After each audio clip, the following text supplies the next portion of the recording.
নমস্কার বন্ধুগণ, Deepa's thought spicy হটে সবাইকে স্বাগত জানালাম।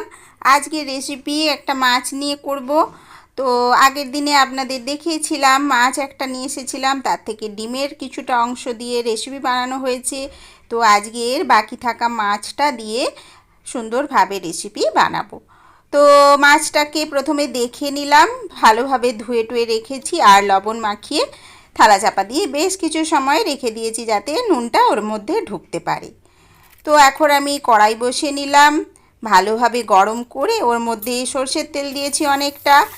আর এবার আমি ভালোভাবে একটু হলুদ দিয়ে দিলাম, দিয়ে সমস্ত তেলটা কড়াইয়ের গাতে বুলিয়ে নিচ্ছি যাতে মাছগুলো ভাজার সময় জড়িয়ে চিটিয়ে যেতে না পারে।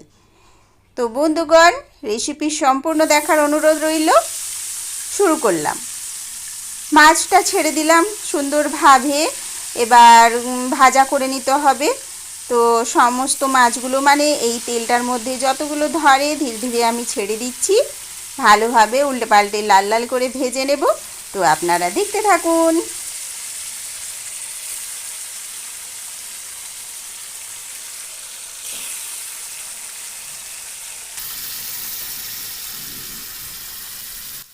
তো বন্ধুগণ, সমস্ত মাছগুলো তো আমি ছেড়ে দিয়েছি আর আঁচটাও খুব বাড়িয়ে দিয়েছি যাতে ঝটপট করে প্রথমেই ভালোভাবে একটু ভাজা লালচে আভা ধরে যায়, তাহলে এই মাছগুলো আর কড়াতে লেগে যাবে না। তো গরম গরম তেলে খুব ভালোভাবে আমি প্রথমে একটা পাশ ভেজে নিলাম, তারপর উল্টে দিচ্ছি। চটপট করে সমস্তগুলো উল্টে দেবো এপাশ ওপাশ করে। তারপরেই মাঝারি আঁচটা করে কিছুটা সময় রেখে দেবো যাতে ভেতর অবধি ভালোভাবে ভাজা হতে পারে। আজকের রেসিপি দেখে ভালো লাগলে অবশ্যই লাইক দেবেন বন্ধুগণ। নতুন বন্ধুদের কাছে অনুরোধ, আপনারা সবাই ঝটপট করে সাবস্ক্রাইব করবেন, বেল আইকনটাও প্রেস করে নেবেন অল অপশানে ক্লিক করে, যাতে সমস্ত ভিডিও আপলোডের সাথে সাথেই আপনাদের কাছে পৌঁছে যেতে পারে। তো বন্ধুগণ, রেসিপি দেখে ভালো লাগলে অবশ্যই কমেন্টস করবেন। সুন্দর সুন্দর কমেন্টস আমাকে অনেকটাই উৎসাহিত করে। তো আজকের রেসিপি সহজ হলেও অতীব সুন্দর লোভনীয়, তো আপনারা সম্পূর্ণটা দেখবেন। তো চলুন, মাছগুলো কথা বলতে বলতে প্রায় উল্টে নিয়েছি সবগুলোই। তারপর ওপিঠটাও যখন ভালোভাবে ভাজা হয়ে যাবে তুলে নেব একটা পাত্রের মধ্যে।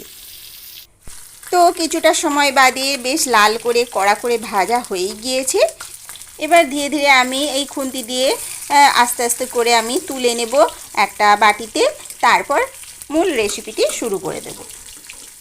বন্ধুগণ, এইরকম কড়া করে লাল লাল করে ভেজে মাছ ভাজা দিয়ে গরম গরম ভাত কেবলমাত্র ডাল দিয়ে খেতে খুব ভালো লাগে। তো আপনাদের কার কার ভালো লাগে আমায় অবশ্যই জানাবেন। তো আমি এই প্লেটটার মধ্যে একটি একটি করে সমস্ত মাছগুলো ধীরে ধীরে তুলে নিচ্ছি। আর আজকে এই মাছের যে মাথাটা রয়েছে সেটাও আমি ভেজে নেব একই সাথে। তারপর মাথাটা দিয়ে আপনারা ইচ্ছে হলে অন্য কোনো রেসিপি বানাতে পারেন। আজকে আমি এই যে রেসিপি বানাবো এর সাথেই এই মাছের মাথাটাও ব্যবহার করে নেব। তো আপনারা দেখতে থাকুন।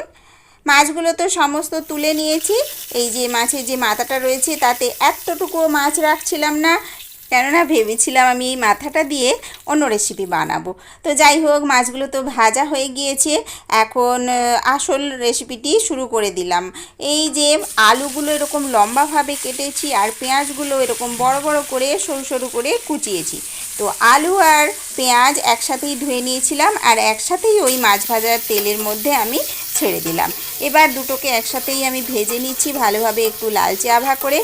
আর আলুগুলোতে লালচে রং ধরতে ধরতে পেঁয়াজগুলোতেও বেশ ভালোভাবে একটু লালচে রং ধরে যাবে, প্রায় বাদামির কাছাকাছি। এরকমভাবে পেঁয়াজ ভাজা দিয়ে রেসিপি বানালে স্বাদটা খুবই ভালো হয়, তাই জন্য আমি আলুর সাথেই পেঁয়াজগুলো একসাথে ভেজে নিচ্ছি।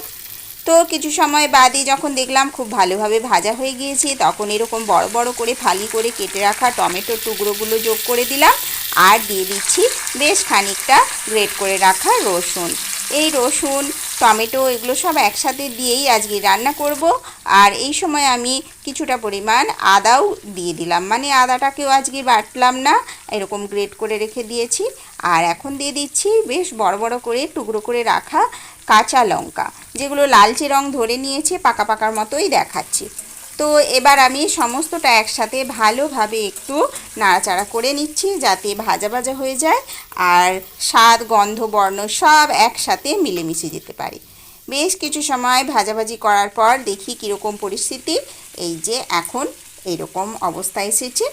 আর আগে যেহেতু লবণ যোগ করা হচ্ছিল না, তো দেরিতেই একটু লবণটা যোগ করলাম। বেশ ভালোভাবে লাল রং ধরে নেওয়ার পর লবণ দিলাম আর দিলাম হলুদ। এইবার ভালোভাবে নাড়াচাড়া করলে সমস্তগুলো একটু নরম হয়ে যাবে আর লবণ যোগ করলেই স্বাদ অপূর্ব সুন্দর হতে পারবে। আর এই আমি একটু লঙ্কা যোগ করে নিলাম, মানে লঙ্কা গুঁড়ো, এটা হচ্ছে গিয়ে কাশ্মীরি লঙ্কার গুঁড়ো। আর ইচ্ছে হলে একটু ঝাল লঙ্কার গুঁড়ো আপনারা যোগ করতে পারেন। তো আমি আপাতত এখন ঝাল লঙ্কা দিচ্ছি না, প্রয়োজন হলে মাঝে যোগ করে নেব, কেননা আমি কাঁচা লঙ্কা দিয়েছি, ওগুলো বেশ ভালোই ঝাল ছিল। তো সুন্দরভাবে আবার নাড়াচাড়া করে নেওয়ার পর রঙটা খুব পরিবর্তন হয়েছে, অনেকটাই ভালো দেখতে হয়েছে। আর সমস্ত মশলাগুলো একসাথে মিলেমিশে খুব ভালো একটা বর্ণ নিয়েছে আর গন্ধটাও ভালো উঠেছে ইতিমধ্যেই। তো টমেটোগুলো এরকম বড়োভাবেই কাটা রয়েছে আর দেখতেও বেশ ভালোই লাগছে, কিন্তু পুরোপুরি গলছে না। তো আমি গলাবও না, আর এরকম বড় বড়োভাবেই যেন থাকে সেই দিকটা নজর রাখবো। তো তারপরে আমি বেশ কিছুটা চিনি যোগ করেছি, চিনি দিয়েও ভালোভাবে আবার নাড়াচাড়া করে নিচ্ছি। চিনিটা যতক্ষণ না গলে একটু লালচে লালচে ভাব নিয়ে আসে ততক্ষণ একটু কষতে থাকবো। আর বিশেষ কিছু আজকে মশলা দেওয়া হবে না, মানে জিরে গুঁড়ো ধনে গুঁড়ো এসবের কিচ্ছু ব্যবহার করব না। কেবলমাত্র এই সামান্য কটি মশলা দিয়ে আজকের মাছের তরকারিটা রান্না হচ্ছে। এতেই দেখবেন বন্ধুরা স্বাদ অপূর্ব সুন্দর হবে। খুব বেশি রিচ নয়, হালকা পাতলা, অথচ খুব স্বাদ বাড়ে। তো যাই হোক, কথা বলতে বলতে আমি রান্নার শেষের প্রায় এসে গিয়েছি। এই যে দেখুন অনেকটা পরিমাণ জল যোগ করে নিলাম, প্রায় 1 বাটি মতো, কেননা আলুটা তো সেদ্ধ হয়নি। তো সেই জন্য আমি জলটা দিয়ে এবার নেড়েচেড়ে নিয়েছি আর ফুটতে দিয়েছি। দেখেছেন বন্ধুগণ, টকবক করে যখনই ফুটে গিয়েছে সমস্ত মাছগুলো এবার এর মধ্যে ধীরে ধীরে যোগ করে নেব।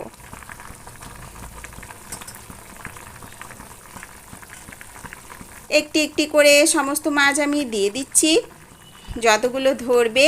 আর আঁচটা এই সময় এবার মৃদু করে দেব, কেননা আলুগুলো একটু সেদ্ধ হবে আর মাছের মাথাটাও যাতে ভালোভাবে নরম হতে পারে সেই জন্য আমি আগের থেকেই দিয়ে দিলাম। মাছগুলোও দিয়ে দিলাম, যেহেতু কড়া করে ভাজা আছে তাই নরম খুব বেশি হবে না, অথচ মাছের মধ্যে এই সমস্ত স্বাদ গন্ধবর্ণ মশলাপাতি সব চলে যেতে পারবে আর মাছের যে মানে স্বাদটা সেটা ঝোলের মধ্যে চলে আসবে।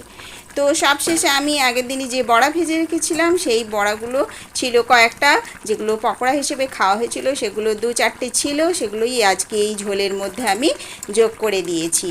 যেহেতু আগের দিনের ভাজা কড়কড়েভাবে ভাজা ছিল, এই রকম ঝোলে কড়কড়ে মাছ আর কড়কড়ে বড়াগুলো দিয়ে ঝাল রেসিপি খেতে খুবই ভালো লাগে। তো সেই জন্য আমি কয়েকটা বড়া তুলে রেখে দিয়েছিলাম এই ঝালের মধ্যে বানিয়ে খাওয়া দাওয়া হবে বলে। তো আজকের এই রকমভাবে রেসিপিটি বানালাম বন্ধুগণ, আশা করি আপনাদের ভালোই লাগবে। তো এখন আর কিছু না, এবার আমি ধীরে ধীরে ঢাকনা চাপা দিয়ে দিলাম। যতক্ষণ না আলু সেদ্ধ হচ্ছে ততক্ষণ এবার ঢেকে চেপে রান্নাটি করতে হবে।